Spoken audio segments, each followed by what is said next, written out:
This is our league, and this is your league. From the 55-yard line on CFL America Radio and the Sports History Network. Stand by, 15 seconds to air. Stand by all cameras and videotape. Ready with your opening graphics. Stand by, Howard. Here we come, Frank. Ready, Don. Stand by audio, your opening music, and roll tape. Take tape.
In the spring of 1979, San Francisco 49ers new head coach Bill Walsh placed a phone call to Clemson quarterback Steve Fuller. Fuller's roommate, Dwight Clark, answered the phone. From that day forward, the lives of Walsh, Clark, and the 49er franchise would never be the same. It is a pivotal day, and the interesting thing about that is I had my golf clubs on my shoulder, and I was heading out the door when the phone rang, and I went back and picked it up, and it was Bill Walsh. Quarterback Fuller again. Bill was coming in to try out Steve Fuller. Hitting Dwight Clark We down. talked for a little bit, and he said, well, I need a receiver to run some routes. Could you come and run some routes for me since I'm here to try out your roomie? So I, of course, said yes. Just had one of those very fortunate days where I caught everything. So he asked me to stay after the workout, and then he asked me if we could watch tape. And, you know, I said, you know, I only caught 11 passes. And he said, well, is there any game where you caught 2 passes? And I said, yeah, against North Carolina, I caught 2 passes. One was across the middle, way up high. Fuller throwing over the middle to Dwight Clark. He makes a spectacular catch. He was fairly impressed with that. So that was my Bill Walsh tryout. Dwight looked good to me, and I know he didn't look necessarily good to many other scouts. And as the draft progressed, many of our scouts said, you can get him in the free agent market a month from now. And I said, no, that man is going to be here, you watch. And so we drafted him. Dwight Clark, tall, skinny, couldn't really run real fast, could catch real good. Obviously was a chick magnet. I'm Sean Weatherly, and I'm Miss University, and my 3 favorite football players are Dwight Clark from the San Francisco 49ers, Dwight Clark, and Dwight Clark. Football wasn't the first thing that came to mind. You saw him and Joe, and they both looked like basketball players. Joe was rookie quarterback Joe Montana, who spent most of his first season as Steve DeBerg's backup. The arrival of Clark, Montana, and Walsh in '79 didn't have an immediate impact. In fact, it took Walsh nearly the entire season to equal the win total of 2 from the previous year. The 15th week of the season, we played Tampa Bay. We won the game. It was our second win of the year. The players picked Bill up and carried them off the field, and the fans stormed Candlestick Park and tore down the goalposts. And there's enough noise in that stadium at that point, and there's enough cheering that you really can't hear the rest of the country laughing at you when you're tearing down goalposts in your second win of the year and carrying your coach off the field. In my opinion, it was celebrating what was getting ready to happen, what was around the corner, because we had a lot of success that year. We just didn't win a lot of games. We all knew it was just a matter of time before Bill got us where we wanted to go.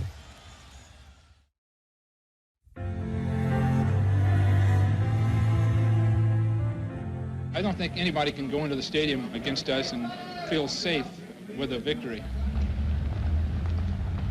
By 1980, Bill Walsh's 49ers were putting fans in the stands and points on the board. Montana throwing to Solomon. He got it. Touchdown, San Francisco. The problem was his ever-changing secondary couldn't keep opponents out of the end zone. We went through like 30-something defensive backs. I mean, they quit writing the guys' names on their helmets, you know, with the white adhesive tape with the name across the front. They stopped it because it wasn't worth the time. It wasn't worth the waste of tape because the guys, they wouldn't make it to lunch. I guess at some point, Bill Walsh just said, I've had enough. And he decided he was going to get his secondary all at once. In the first round, he took Ronnie Lott. From USC, rookie Ronnie Lott. In the second round, he took Eric Wright. From Missouri, rookie Eric Wright. And in the third round, he took Carlton Williamson. Dwight Hicks was the veteran of that group. He had been cut by a few teams, was working in a health food store, and got another break. I'm sure there were some veterans that were saying, what the hell is he doing? Drafting these guys, he's just going to stick them in there. You know, we're throwing away this year. Pull it down. There you go. Catch it in the air and then rebound. George Seifert's a defensive back coach, and it's his mission. Go up in the air, Ron. That these guys are going to know what they're doing. Here we go, Carlton. Get up in the air now. They'd be in the meeting rooms longer than anybody else. They'd get there before everybody else, and they'd leave after everybody else. We were going to kidnap George, and we were going to, you know, take him and try to bury him. I need to train you guys. I need to get you guys in shape. We would go on long trips, running through the streets. Can you imagine an NFL team running through the streets of their community, getting in shape? That's what we were doing with George Seifert. That's what he said. I'm working with you guys step by step. Another key to the developing secondary was Seifert's new assistant, former 49er defensive back Ray Rhodes. Ray Rhodes, then and to this day, has a defensive swagger and attitude that those four, specifically those four young guys, fed off. Having Ray Rhodes and having George Seifert, having Cornell University, which George Seifert was the head coach, and having the NFL University. What we got is a combination of street and a combination of academia. Ray would say, I want everybody in the stands to go woo. So, well, what do you mean by that? He goes, everybody stands up when they see woo. I said, well, what? You got to give a woo lick. Let's hit him like we always do. Let's fly at him, baby. Ready? No turning back. All of a sudden, we came up with a new term, woo lick. Can you imagine? That's not at Cornell University. The first game of the year was in Pontiac, where the Super Bowl was going to be that year. I remember the first game of the year, you're playing against Billy Sims, and you're trying to figure out a way to stop him. And we lose, but, you know, there was a good side to that because we figured it'd be one of the few times we get to play in a Super Bowl venue.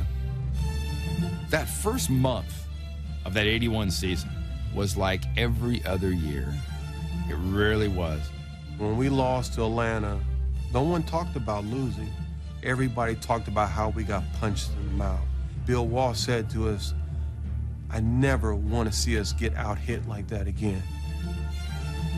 It was about testing your will, testing your manhood, and I can assure you that from that moment on, for the rest of my career and for the years that Bill Walsh was a head coach with the 49ers, we did not get out hit. We remind ourselves what the game is all about. When we take the field, it's not our brotherhood that's going to do it for us. We're a machine, and we just knock the hell out of people. Nobody, I mean nobody, is going to out-hit us. Nobody's going to punch us in the face.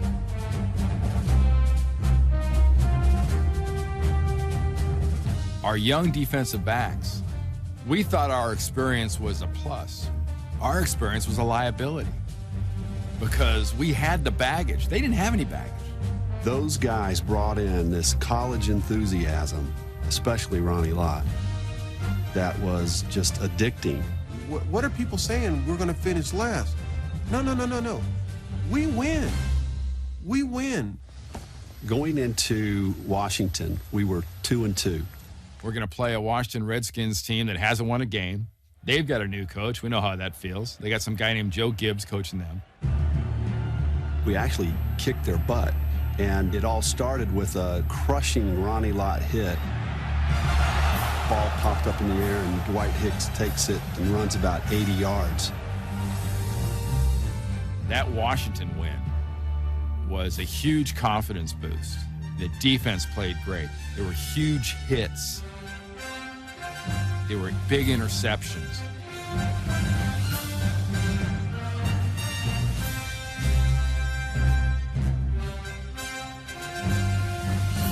We're now above 500. I mean, that doesn't sound much to normal people, but the guys that have lost game after game after game after game, especially on the road, it's pretty special. You could see that there was something percolating. It was that momentum of what a great startup has in terms of a great company. In the Bay Area, all we talk about is startups. I mean, everybody talked about Apple and they talked about Intel and you talk about the Valley, but here we were probably the original startup.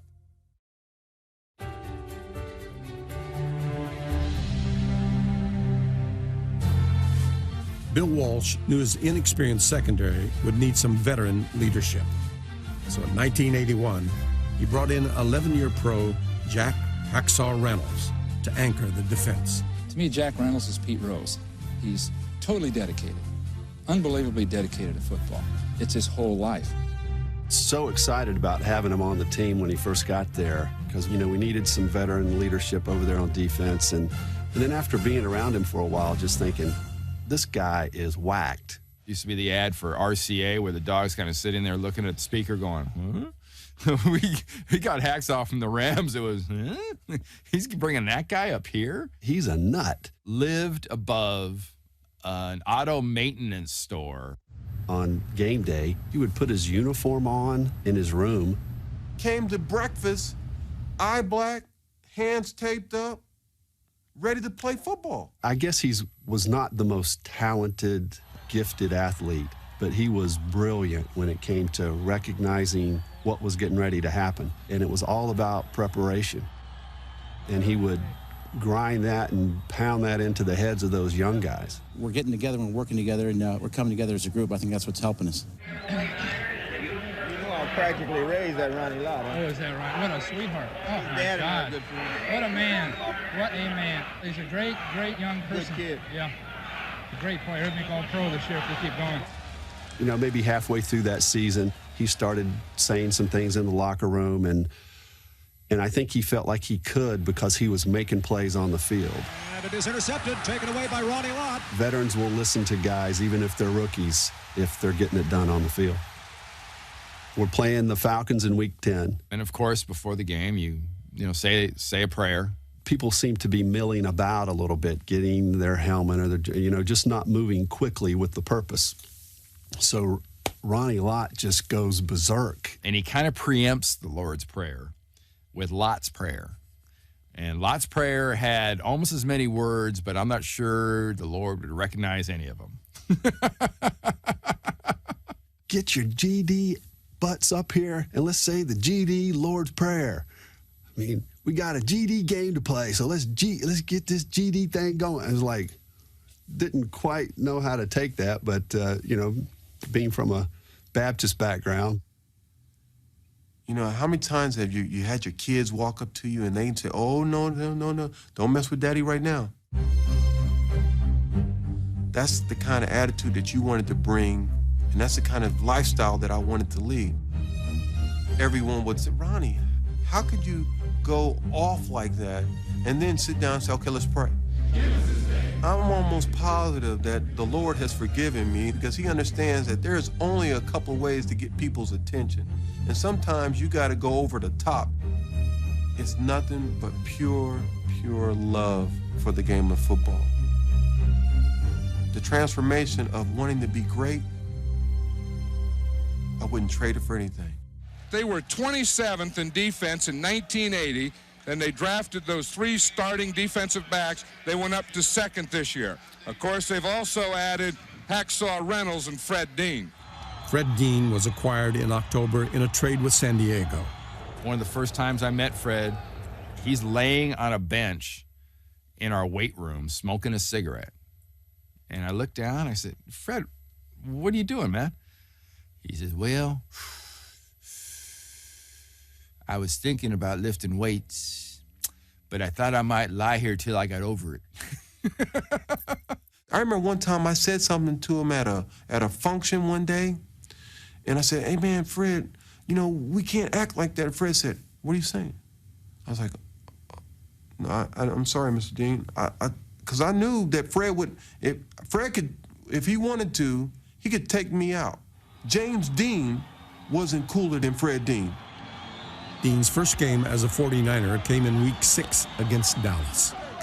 And it's not like he got there on Monday morning. He got there during the week, and we're getting ready to play Dallas. And it's like, well, what can he do for our defense against the Dallas Cowboys? He'll have to know our game plan. Well, you know, it's just like, sick him. There's our game plan. Fred, go get that guy. The whole offensive line of the Cowboys say, here he comes, here he comes. He runs a stunt. He runs over the guard. He breaks the center's leg. He sacks Danny White. He does it 3 or 4 times before halftime. We walk in the locker room. He pulls out a pack of Cools. He starts smoking them. The whole team is over there looking at him. Bill Walsh is looking at him. Inspired by their new kid on the block, the 49ers exacted some revenge on an old bully and improved to 4-2. He's on his way to the 30, outrunning the defense. He'll go all the way. Touchdown for San Francisco's Dwight Clark. By our standards to that point, it was an ass whipping of biblical proportions. We were putting it on the team in the NFL. We didn't beat them. We beat them up. Ronnie Lott intercepts. He's in for 6 points for San Francisco. Man, you can stick your chest out. You can feel good about yourself. And I don't know if anybody's ever had that with the San Francisco 49ers, especially against the Cowboys. After a big win like that against Dallas, you'd kind of expect to be on the Monday night halftime highlights. Buffalo seems to be achieving its purpose, but in a dubious way, Don. And for the first time in my 6 years, we were going to see a 49er team humble the Dallas Cowboys. We were going to be the centerpiece and the highlight of the Monday Night Football highlights. And we weren't on it. For us not to have, you know, a moment, a second, not for Howard to say. And the tackling is brutal. No, not to have that. Come on. That was probably, too, the birth of they don't respect us. And we were mad. And Bill knew it. And Bill took advantage of it.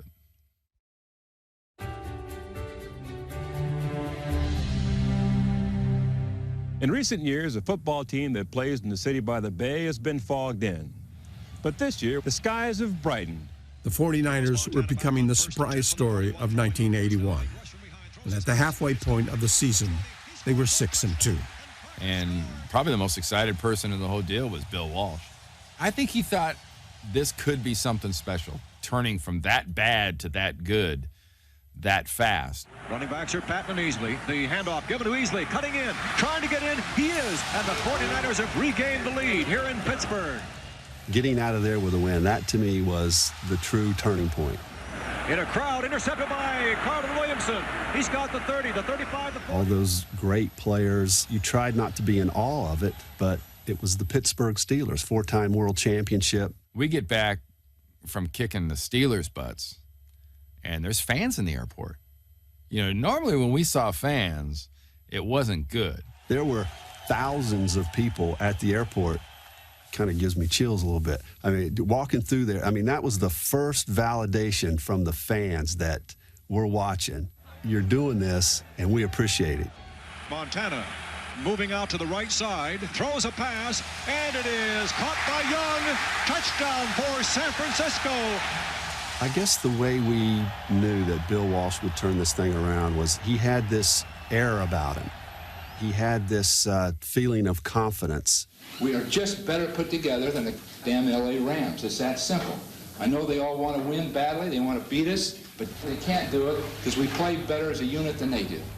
Randy Cross, ready, snaps. Ball placed down, kicked on its way. It is good! Ray Wersching has kicked the field goal, and the 49ers have won it. They've beaten the Rams. The way he would motivate people, either through fear or he had this one little thing that he used to do that we found out later was all set up, but he would scream at the assistant coach, come down and get in the assistant coach's face and say, "What the hell are you doing? You can't get this Clark kid to play any better than that. I'm getting rid of your butt. Get this guy playing better." I put the play in, Paul. You correct me on the field. I put the thing in upstairs. Now I'm being told by you what the to do. You just kind of listen to that stuff as you're going along, but you didn't know it was all set up until, you know, I got upstairs and heard, you know, oh, that was all fake. He was screaming at my coach, and he was told in the meeting before that he was going to get screamed at. That's, you know, it's pretty smart, but I can't believe I fell for it. He had that dry sense of humor that would come across in the meeting. You've got to have everybody 100% fresh for this ballgame. Somehow you've got to be fresh. In some cases, it may mean a lot of sex. In others, none. I don't know. I think it was easy to believe Bill Walsh because he would tell you things that would happen. Right. We're going to run this play against this defense. When you catch it, This is a red left slot. there won't be anybody within 10 yards of you. That would happen in the game, and you'd catch the ball and get ready to get hit and turn around, and there's nobody there. He would do those kind of things over and over with his designing of plays. Here he goes back to pass, looking down toward the end zone, open to Solomon. He's got it. No one was on Solomon. No one was within 10 yards of him. You just got to the point where everything he said, you just believe this is the way it's going to be. This is the way it's going to happen. So if it's not there, you just time it, throw it. If I hadn't fouled, though, I had him. Sometimes football players have that stigma of the dumb football jock. But in Bill Walsh's offense, you couldn't be the dumb football jock. All I knew was a 10-yard hook was run 10 yards and hook. In the West Coast offense, a 10-yard hook could be a cross versus man-to-man. If he has inside coverage, it's sliding back outside. If it's man-to-man under, you're looping out and around. And he got it for a touchdown for San Francisco. To me, that's what made the West Coast offense really, really difficult. Having the ability to change routes, change the depth of your route, given the fact that the defense is running a certain defense, believe me, it is not fair. There were times that George Seifert and I, we would sit there and look at some of these patterns and we'd go, yeah, that's going to be hard to stop.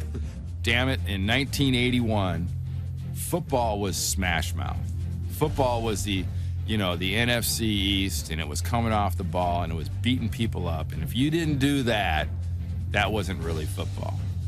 Suddenly, we were dancing and moving and jabbing and doing things people considered unmanly and not quite right. You know the quarterback's coming to here. Look at a chessboard, a conventional chessboard. Now take that same chessboard and a la Star Trek or Star Wars, where a chessboard now has 4 different tiers that's on like a diagonal like this, and you've got a board here, a board here, a board here, and a board here. We were playing the same game as everybody else. We were just playing on a couple different levels. He's got it. He's at the 10, the 5. A touchdown for San Francisco. We believed he knew something nobody else knew. We knew we had an advantage having him as our coach.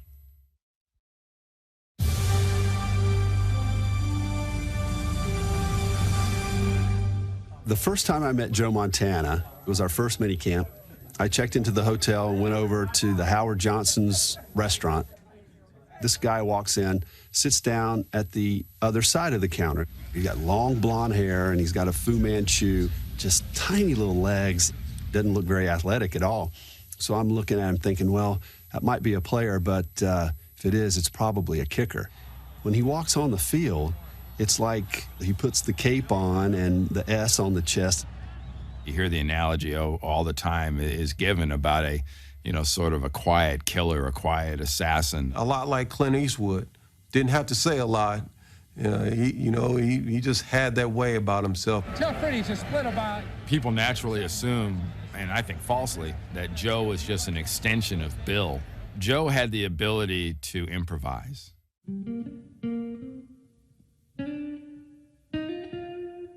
And I'm not sure if improvisation was something that Bill had initially built into his plan.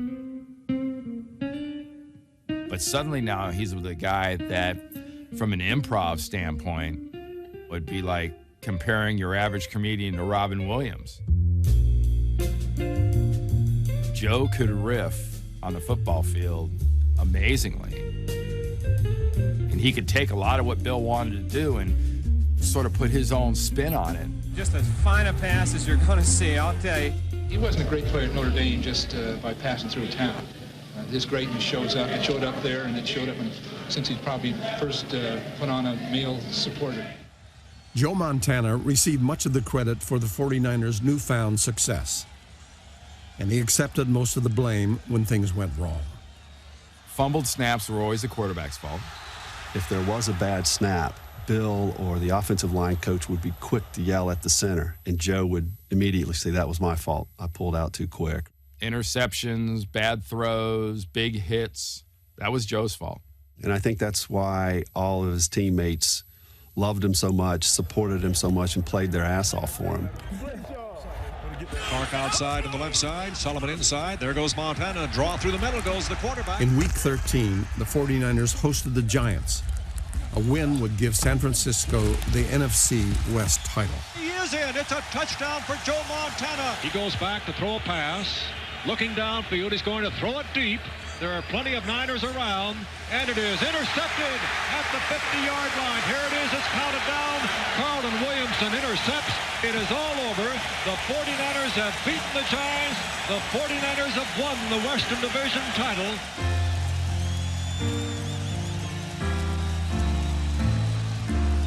It was pretty awesome. Ronnie Lott's out there just basking in the wind, like a rocker does when he jumps out into a crowd of people. For me, that was my teammate. They weren't carrying me off. I was part of them. They were part of us. One of the best moments of my life was when a lady came up to me. She says, you know what? I never watched football before, but the way you guys play, man, I have to watch it now. The regular season's over. We've got home field advantage. We've gone from 2-14 to 6-10 to suddenly 13-3. And we're going to play the New York Giants. Montana ready, first down. The ball is given to Rington. Wink plows his way toward the end zone. He's in. A 49er touchdown. And we win the game. We score 38 points, and we're going on to the NFC Championship game. Did it matter who was next? I'd say not really, but I'd be lying. We wanted the Cowboys, and we got them.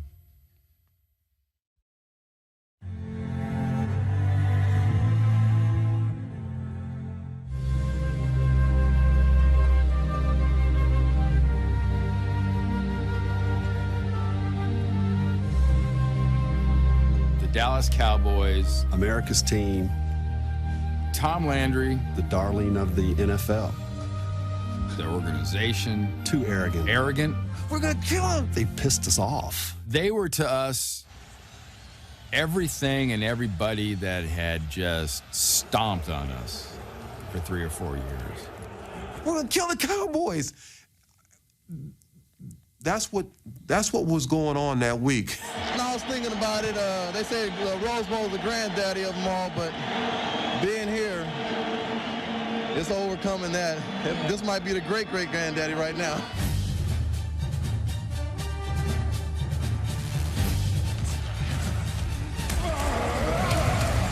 As I was going through that game, I did start to get the feel, wow, this is awesome. You know, the back and forth of it, all the turnovers. We had 6 turnovers that game. You beat a team, but you still turn the ball over 6 times? That just doesn't happen. Just think of what that game's like if you take those 6 turnovers away. White going back to pass, throws it down the middle, and it is caught and into the end zone for a touchdown as Cosby changing the upper hand on that scoreboard for the 5th time today. And they mark the ball down at the San Francisco 11. That's how far they have to go to win. At that time, half the team had been sick and had the flu, and so we were all just exhausted and worn out. Dead tired. And I get into the huddle in the biggest drive of my life, and I'm throwing up in the huddle. Which was nasty. Guys were saying, oh, get out of here. Yeah, and maybe it was some comic relief. I don't know. This feels impossible. America's team, 89 yards to win the game. I mean, this is when Dallas is great. But Joe comes in the huddle, just has that look on his face. Looks up and says, we're going to go down, we're going to score a touchdown, we're going to win this game, and we're going to stick it in their ear. With the Cowboys expecting Montana to pass, Bill Walsh decided to play smash-mouth football. The play calling on that whole drive was incredible. It was just the greatest chess match of all time. Look who's making the big plays. You know, Linville Elliott, former Cincinnati Bengal halfback, who was cut in the preseason and then re-signed, is running left on 18 Bob. He's running right on 18 Bob. Unusual call, but effective. They're crossing up the Cowboys. We still got the feeling that, wow, we got them off balance. And then they were pursuing so hard, Bill comes up with the great call of the reverse. Z reverse. And the running play, and the reverse to Solomon. Coming around inside the 45-40. He's down to the... About the time that we thought we were going to run it, we would throw it. First down, he throws to the sideline, and it is caught by Clark at the 25. He goes out of bounds. A brilliant throw and catch. Linville Elliott's final carry brought the ball to the 6-yard line. The next play would mark the end of one dynasty and the birth of another. We're going to call a sprint option. He's going to break up and break into the corner. Okay. You got it? Dwight will clear. Dwight is in here sliding back out. This is great when they're tired and they're confused and they want to get back to Dallas. This is when you knock their ass off. If you don't get what you want, you'll just simply throw the ball away. Okay. Not there, away it goes. You're ready to go to Dwight, got it? There wasn't a doubt in our mind that we were going to score on Dallas. They knew that they couldn't stop us. You only had to look across the line of scrimmage to know that. We had Joe. Who is this guy, Montana? I'm John Wayne. I'm John Wayne. And John Wayne never loses. I'm making this throw.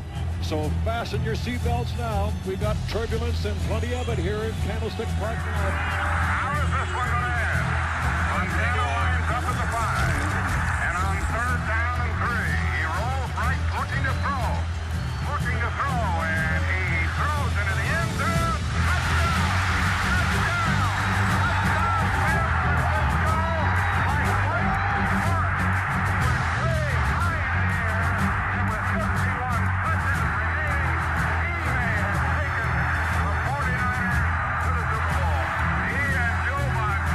That goes back now to the improv, to what Joe brought to the offense.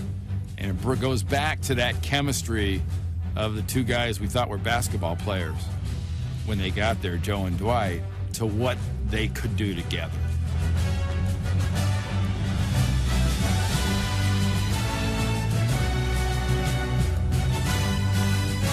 I don't think Dwight had ever jumped that high before, and I know he hasn't jumped that high since. After Joe throws the ball, he gets knocked to the ground, and he's laying there, and he hears the roar of the crowd. Too Tall Jones told Joe that, you just beat America's team. And Joe said, well, you can sit at home with the rest of America and watch the Super Bowl. Now, that's pretty good. That's pretty quick-witted for that moment. Joe had had some death threats that week, and as the clock's ticking down, it's 5, 4, 3, and we had the ball, so we had to kneel. He kneels down and just goes. He's got a security guard. And ran out of the end zone because he didn't want to stand around because of the death threats. There were some people talking that was a safety that would have given the Cowboys the win. That would have been interesting. But I think in the locker room, it seems like Joe hyperventilated or something. I mean, he was down for the count there for a little while. That was the beginning of being Joe Montana. It was the abnormality of a once normal life from that point on. The 49ers, in one of the best drives in NFL history, scored with under a minute to go, and they beat the Dallas Cowboys 28-27, and now it's on to the Super Bowl for the Niners. Super Bowl! We talked about being champions from July 7th. We're champions right now. We got one more to go. Congratulations for a tremendous effort. Tremendous. I've been told that there was a poor Asian kid born on the January 10th, 1982, and his name is Dwight Clark Mitamutso. So I don't know if that's true, but for his sake, I hope not. But that's quite an honor if it is true. It's humbling, really. I feel honored. People are still talking about it 25 years later. It's called sprint right option. I'm honored to be able to be a part of a play that was kind of the culmination of just this incredible surprise season. It's great to give 49er fans that moment that they can relive over and over and over, and I know they do, because when I'm in San Francisco or a lot of places, people want to talk about that play, how it crushed the Cowboys and sent them into submission for a decade. I never get tired of talking about it. I never get tired of seeing it. Because I, sign pictures and send them to people, I see that catch every day. I may sit and think about that moment, a couple times a year, and how awesome it was to be a part of that play and be a part of the 49ers in the 80s. I mean, it's hard to get any better than that. There will never be Disneyland like that in my life again. It was a day I wish my son could have, every sports fan or everybody that plays any sport could have. As long as we're alive, will always be a bond between all the guys that were involved. We look at each other to this day and just smile. To have been that bad, to have been laughed at that hard, and to come back and do that, that's like taking a guy and dropping him on Mount Everest. I mean, there's just not much oxygen left. For us, there wasn't much reality left. We had done something that no one else had ever done. We had gone from utter trash to suddenly, we were that alchemist that figured out how do you turn, the stuff in that trash can to gold. Well, from that day on, we were gold.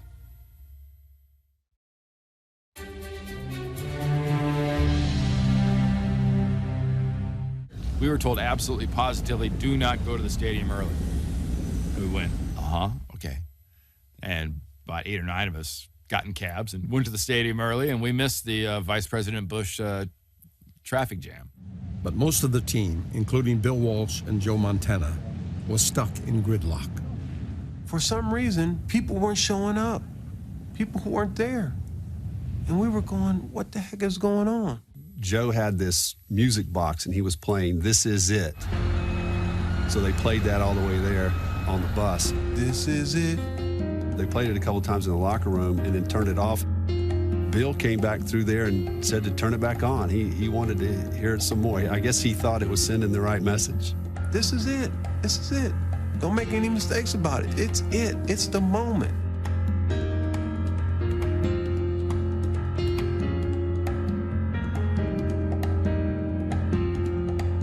To hear that song before that game, pregame speeches, Bill didn't give pregame speeches. That song said more than any pregame speech could ever say.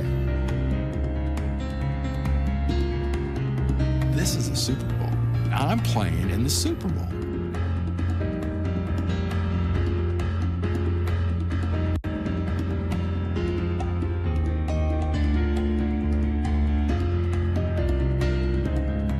It's 20-0 at the half. What I remember is making the mistake of thinking at halftime, this thing's kind of over. We're going to smoke these guys. Wrong. To me, the signature moment of that game was Dan Buns making that tackle. Late in the third quarter, Dan Buns made the pivotal play in the greatest goal line stand in Super Bowl history. Alexander does not get in. Dan Buns is the 49er who hit him at the half-yard line.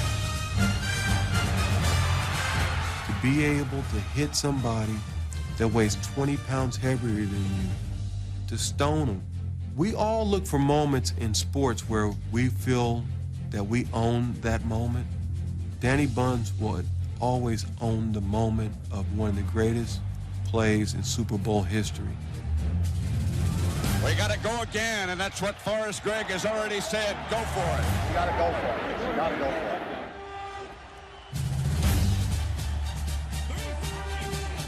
From the 2-foot line, calling signals on 4th down, has the ball, hands it off. He's been at the goal line. I don't believe he got in. I don't believe he's in there. The 49ers have held, and listen to the Niners crowd across the way.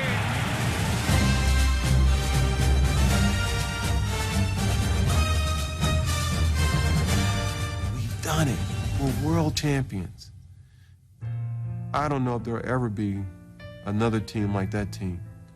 Why do I say that? Because Joe Montana wasn't Joe Montana. I wasn't Ronnie Lott. We didn't have what the Dallas Cowboys had. We didn't have any primetime players. Man, but what we had is we had heart, an insatiable heart of what it takes to win. 49ers have won it. Bill Walsh and his staff and a team that compounded pro football observers throughout the year. There has to be a bond between the players and a coach, a personal, close bond. And we had it with him. He was this professor. He was this genius. He was, you know, the stone-faced guy.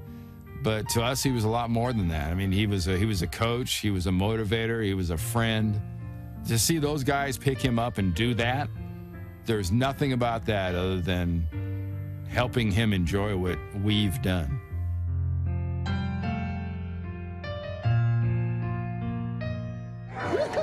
You're the world champ. You are. You are. You're the world champ. Woo! Did you ever doubt it? No! Everybody was ecstatic, and they were excited. And we were coming on the bus, and here was George Seifert. And I remember going, George, we did it. And George turns to me, he goes, and now we get to do it again. There are a few moments in my life I'll always be in the moment. I'll be there when my kids were born. You know, I'll be there when a lot of tragic things have happened to our country and other things in my life. But for me, I will always, you know, be in that season, in that moment.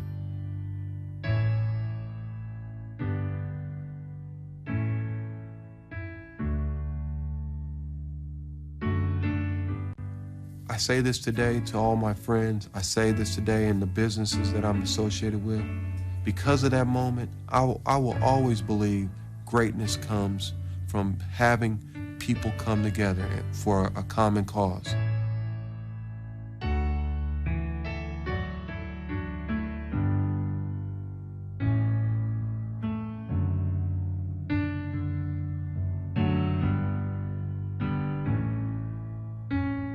When I think about the '81 season, it's being a kid playing in the street, saying Joe Montana drops back and he hits Dwight Clark for a touchdown. You know, kids doing that and it coming to life.